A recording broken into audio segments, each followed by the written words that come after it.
And you mentioned Iago. Some consider him the greatest villain of all time.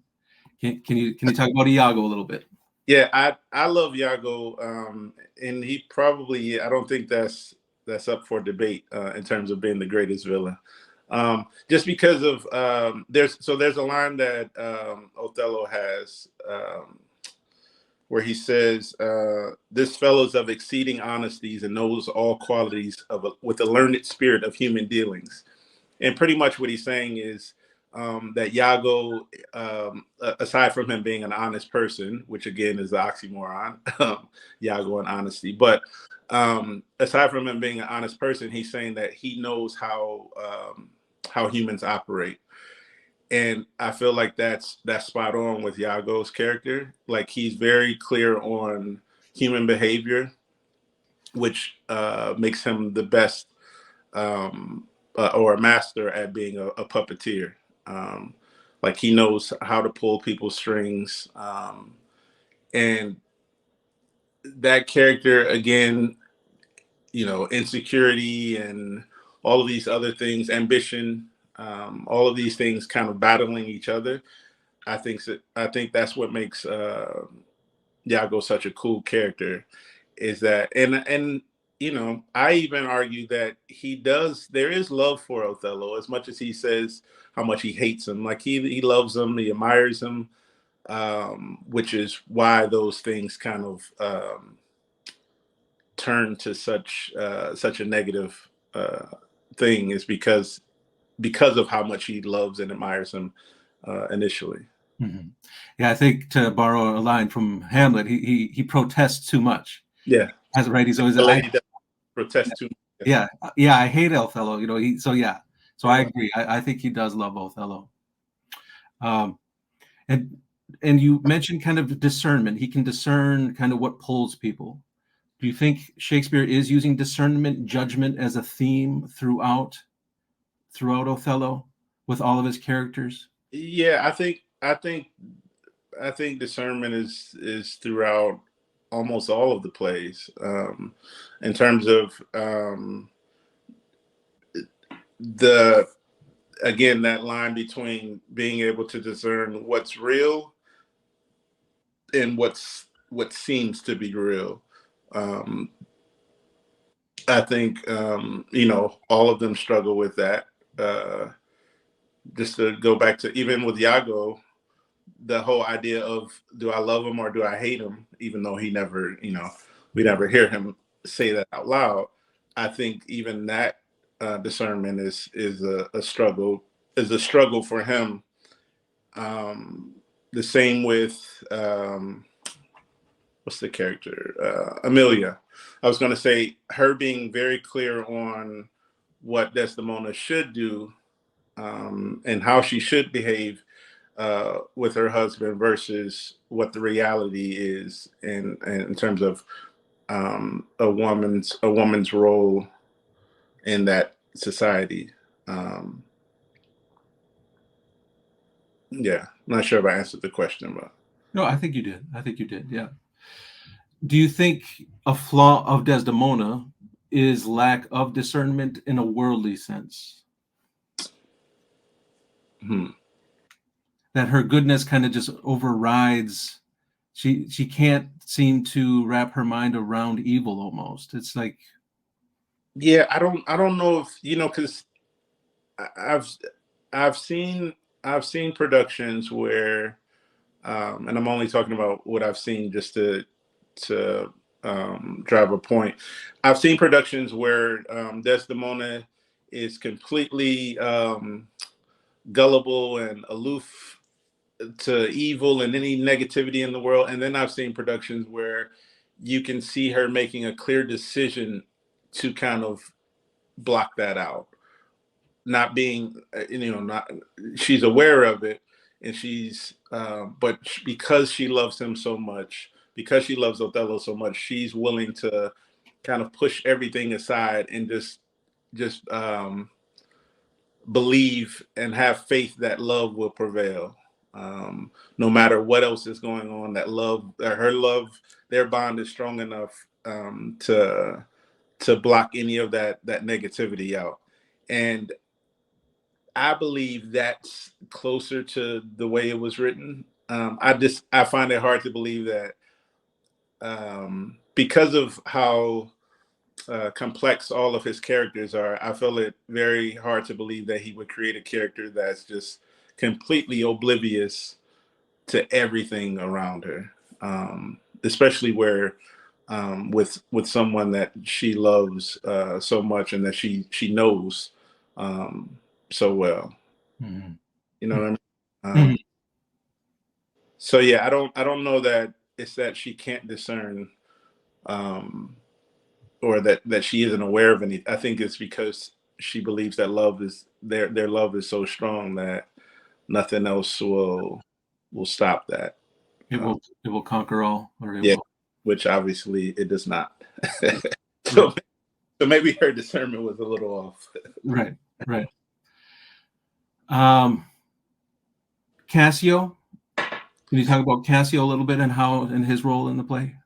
Well, yeah. So Cassio is kind of used uh, as a pawn, as many people are, and Iago's plot. But I think Cassio is a character that shows how loyalty can be misused and mistreated in terms of the way that even though he's extremely loyal to Othello, Othello allows himself to be manipulated into believing that Cassio has betrayed him and Cassio is sleeping with Desdemona when that's far from the truth. Um, and I think, but what's something else to say about Cassio? I think Cassio, in a lot of ways, has all of the qualities that, well, not all of them, but has a lot of the qualities that we know about Othello in terms of being strong, being um,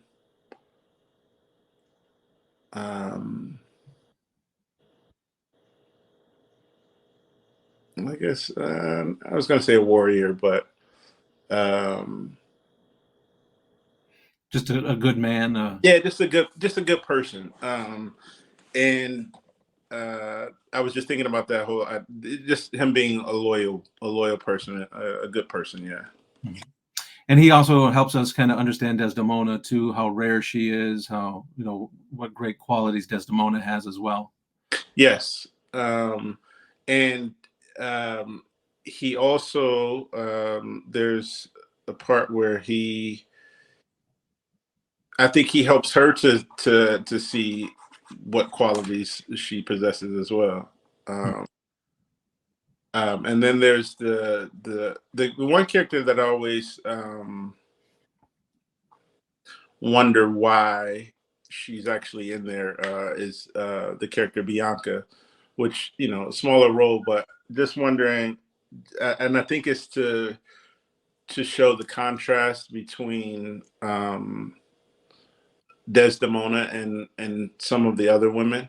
The the fact that Desdemona is supposed to be this pure um, and yeah, a pure soul versus Bianca, who's seen as the somewhat lesser than I'll say. Um,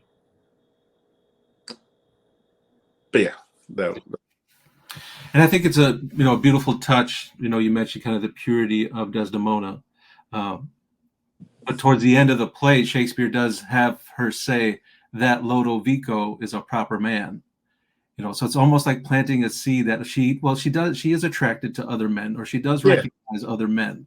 So I right. thought that was a beautiful touch of Shakespeare to put that in. You know, Yeah, that she's still a real person. Like she's not, even though she is pure, she's still human, uh, Mhm. which I think is a which again I think is cool about most of his characters that he writes, is that you can see there are different levels to everyone, no matter what the status is, no matter what the age is. Even I feel like all of them, especially the main characters, obviously, are written in a way where you can see there are different sides to them. It's never just one clear cut quality. Okay. And we touched on Iago, a bit. Do you think what drives him to want to betray Othello? What is it in him that makes him want to do this? Well,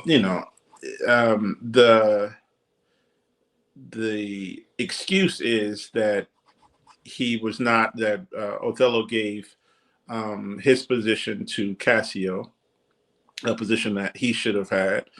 But I think the real truth of it is goes beyond that. I think it's him wanting to be Othello in the sense, him wanting to be placed on a pedestal and held at the top of everyone's list. I think that's what, again, that admiration that crosses over into extreme jealousy is what drives him. Yeah, just this sense of wanting everything that he feels Othello has.